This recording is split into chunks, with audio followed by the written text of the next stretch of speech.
Skilled हैं।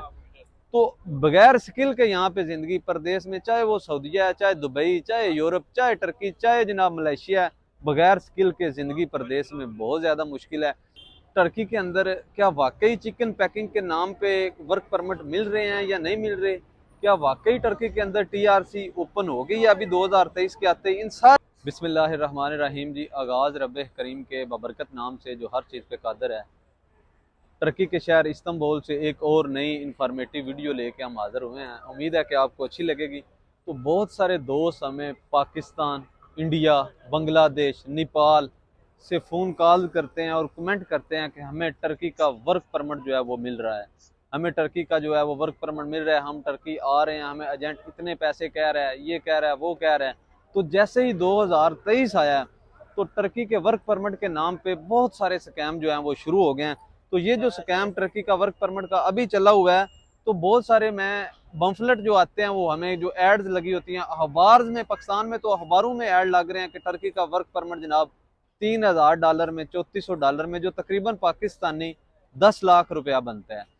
तो उनमें जो मैंने देखा है कि जो वो एड देते हैं कि हमें जनाब प्लम्बर चाहिए और कारपेंटर चाहिए जो शटरिंग का काम करते हैं, और प्लम्बर चाहिए। और उसके बाद जो मजे की बात है, एक मैंने देखी ऐड, उसमें लिखा हुआ था कि बेल बजाने के लिए लड़का चाहिए। लॉन्ड्री के काम की जो बहुत सारी एड्स आ रही हैं कि टर्की का वर्क परमिट और लॉन्ड्री का काम।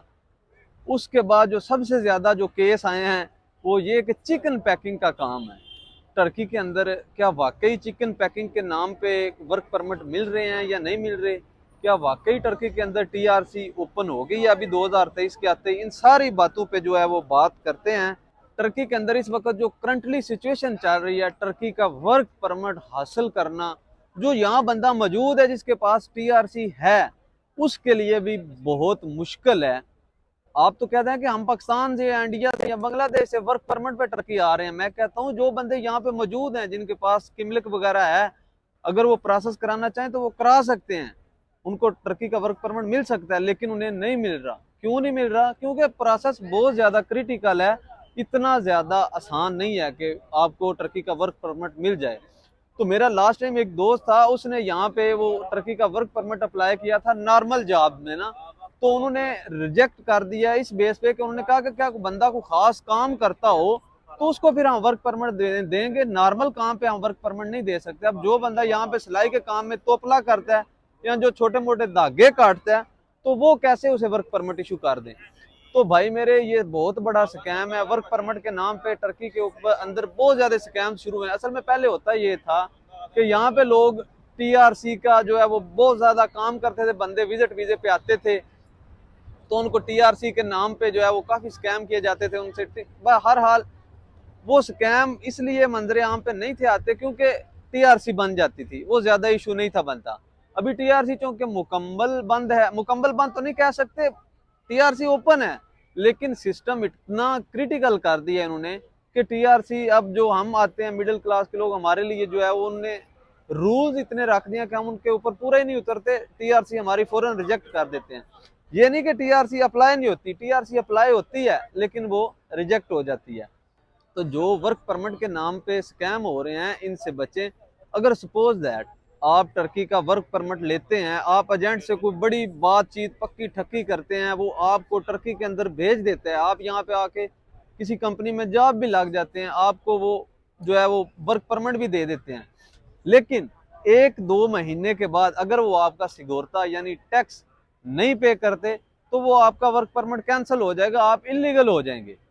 और दूसरे नंबर पे बात यह कि आप वहां से उस कंपनी को छोड़ के किसी दूसरी कंपनी में भी नहीं भाग सकते।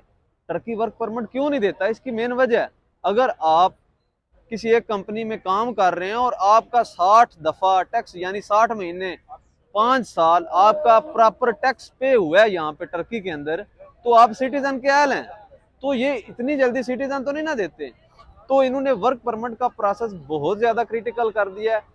एक बात है, आप टर्की का वर्क परमिट हासिल कर सकते हैं। किस तरह हासिल कर सकते हैं कि जो बंदा यहाँ पे मौजूद है, अगर देखें जो नॉर्मल बंदा है वो नहीं हासिल कर सकता, जो स्किल्ड बंदा है वो टर्की का वर्क परमिट जो है वो हासिल कर सकता है। उसका वो टर्कश लोग वो टैक्स भी पे करेंगे। कैसे पे करेंगे? अगर सपोज दैट एक बंदा सिलाई का काम करता है या किसी प्रॉपर मशीन पे काम करता है, अगर वही काम सपोज दैट अगर कोई बंदा को टेक्निकली काम करता है, सपोज दैट CNC मशीन पे काम करता है, कंप्यूटर न्यूमेरिकल कंट्रोल मशीन पे, तो वो ले रहा है जो है वो सैलरी 12,000 ले रहा। तो सेम काम सेम टाइम अगर 12 घंटे काम करके पाकिस्तानी 12,000 ले रहा है, अगर वही काम 12 घंटे टर्कश बंदा करे तो वो ले 20-25 हजार ले रहा। तो फिर टर्कश मालिक सोचेगा कि मैं क्यों ना इस बंदे को मैं वर्क परमिट इशू करा दूं, ये बंदा लीगल हो जाए। अगर मैं 12,000 इसे तनख्वाह दूं, 3,035 लीरा जो है वो सगोरता है, तो 15,000 में ये बंदा मुझे पड़ा। अगर मैं टर्कश को रखूं तो वो तो मुझे 22-25 हजार के नजदीक जा पहुंचेगा। इस सूरत में ये वर्क परमिट देते हैं। तो तमाम दोस्तों से गुजारिश है कि ये वर्क परमिट के स्कैम में ना पड़ें। जितने पैसे आपने वहां पे देने हैं एजेंट को, 8-10 लाख रुपया, वो अपने बैंक अकाउंट में रखें, अपनी प्रॉपर बैंक स्टेटमेंट बनवाएं और विजिट वीजे पे आके यहाँ पे जॉब तलाश करके खुद वर्क परमिट हासिल करें। आप जहाँ पे 8 से 10 लाख रुपए लगा रहे हैं, वो आपको तकरीबन लाख, 1.5 लाख, 2 लाख में अगर आप थोड़ी स्ट्रगल करेंगे तो आप टर्की का वर्क परमिट ले सकते हैं। अगर आप स्किल्ड हैं तो बगैर स्किल के यहाँ पे जिंदगी परदेश में, चाहे वो सऊदीया है, चाहे दुबई, चाहे यूरोप, चाहे टर्की, चाहे जनाब मलेशिया है, बगैर स्किल के जिंदगी परदेश में बहुत ज्यादा मुश्किल है। उम्मीद करता हूँ कि आपको ये हमारी वीडियो पसंद आई होगी।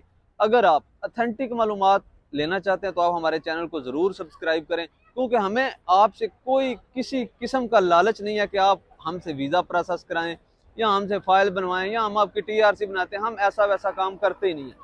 हमारा मकसद आप तक अथेंटिक मालूमात पहुँचाना है, ना कि शुबदेबाजियाँ फैलाना है। तो आप हमारे चैनल को फेसबुक पे भी देख सकते हैं, आदिल संधू सरगोदा के नाम से हमारा फेसबुक पे भी चैनल है। तो हमारे चैनल को ज़रूर सब्सक्राइब करिएगा, शेयर करिएगा। बहुत शुक्रिया, बड़ी मेहरबानी।